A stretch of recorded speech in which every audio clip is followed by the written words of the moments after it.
Today we're going to read about Pele, the king of soccer. The author's name is Susan Canizares and Samantha Berger. He's a really famous soccer player. He's one of Miss Anna and the Media Center's favorite players. Here we go. Let's take a quick picture walk. Pele, the king of soccer. Of course, this book has photographs because it's a non-fiction book.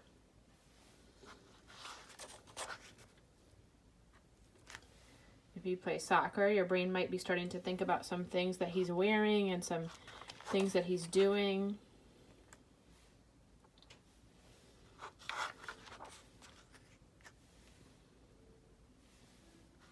There's his trophy.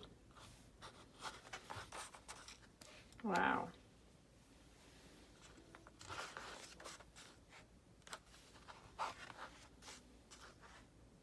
In the back, the author is telling us a lot of information about him and about his life. Here we go. It says, jump, flip, and turn through the pages to see why Pele is called the king of soccer. Pele, the king of soccer. Pele was a great soccer player. He ran, he kicked. He jumped, he flipped. In this photograph, he's kicking backwards, so the ball is going to go into the goal. Like a trick move. He scored, and he won. People watched, people listened. People cheered, and people loved him.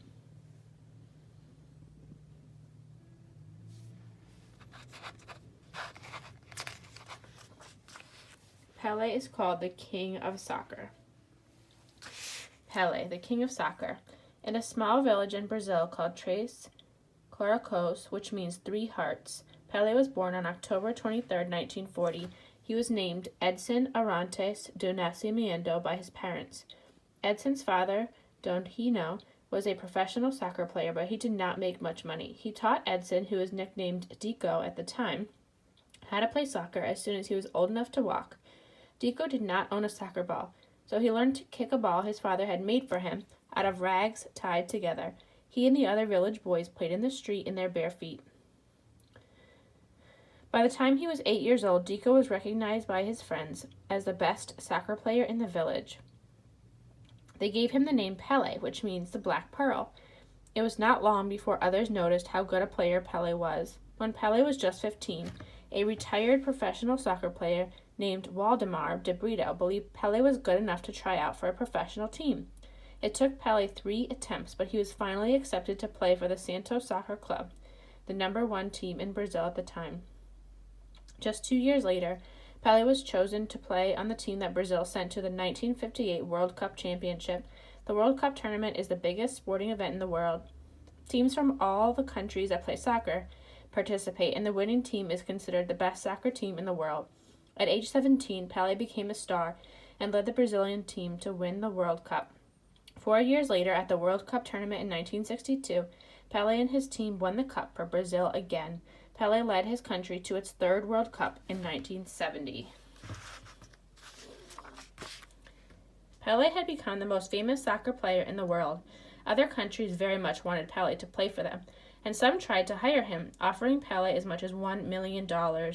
But the president of Brazil told them that Pele was part of Brazil's national treasure. That meant he would always play for Brazil. Pele was so popular that in the middle of a war between 2 countries in Africa, both sides agreed to stop fighting for a day so he could travel through and play in a soccer game. When the game was over, there was another ceasefire for a day in order for Pele to travel back again. The armies from the 2 countries led Pele across the border between Nigeria and Biafra. In 1974, just a few weeks before he turned 34, Pele played his last game for the Santos team.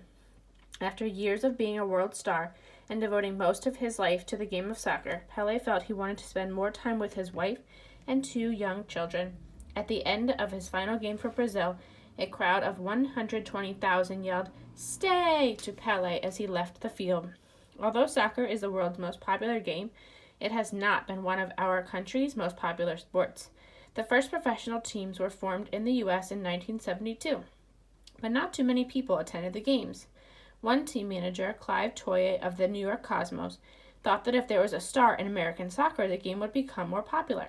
He decided to ask Pele to come to the U.S. and help soccer become a serious professional sport here. Pele accepted the offer and signed a $4 million contract. Toye's idea was a good one. With Pele on the team, people lined up to buy tickets for the Cosmos games. Pele appeared on television, and there were many newspaper articles about him. When people saw Pele on TV or read about him, they learned more about soccer. Pele said, "I came to your country because my dream is to help soccer here." Today we see many girls and boys playing soccer in towns and cities across our country. In fact, the World Cup was even held in the U.S. in 1994. We can help Pele for helping soccer to become a well-known and popular sport in our country.